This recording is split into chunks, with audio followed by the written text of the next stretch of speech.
অভিযোজনের সাফল্য বিশ্বকে জানাতে ঢাকায় শুরু হয়েছে জাতীয় অভিযোজন পরিকল্পনা ন্যাপ ২০২৪।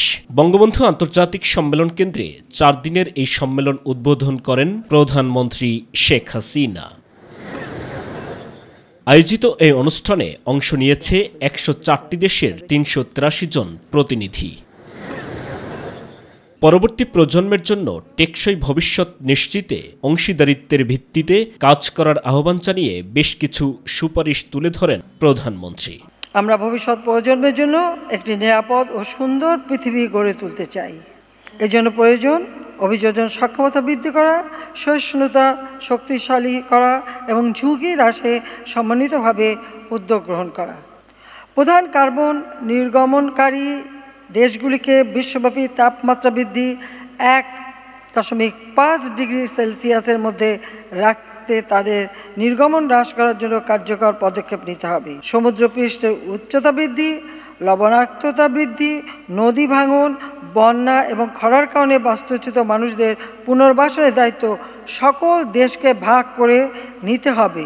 যুদ্ধের পেছনে অর্থ ব্যয় না করে তা জলবায়ু পরিবর্তন মোকাবেলায় ব্যয় করার আহ্বান জানান শেখ হাসিনা।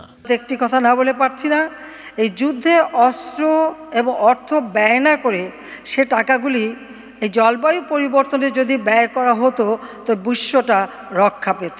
ক্ষতিপূরণে উন্নত দেশগুলোর প্রতিশ্রুতি বাস্তবায়নে আবারও তাগিদ দেন সরকার প্রধান। জলবায়ু পরিবর্তনের এ বিরূপ প্রভাব আমাদের সম্ভাব্য উন্নয়ন এবং অর্থনৈতিক সমৃদ্ধির জন্য হুমকি হিসেবে দেখা দিয়েছে। জলবায়ু পরিবর্তনের কারণে ক্ষতিগ্রস্ত জনগণকে রক্ষা করা তাদের এটা নৈতিক দায়িত্ব। অভিযোজন ও প্রশমন কার্যক্রমে উন্নত দেশসমূহের প্রতিশ্রুত প্রতি বছর $100 বিলিয়ন প্রদানের বিষয়টি বাস্তবায়ন করার জন্য বারবার আহ্বান জানাচ্ছি। আমার প্রত্যাশা উন্নত দেশসমূহ তাদের প্রতিশ্রুতি রক্ষা করবে। জলবায়ু পরিবর্তনের কারণে ক্ষতিগ্রস্ত জনগণের সুরক্ষা নৈতিক দায়িত্ব বলে উল্লেখ করেন প্রধানমন্ত্রী শেখ হাসিনা।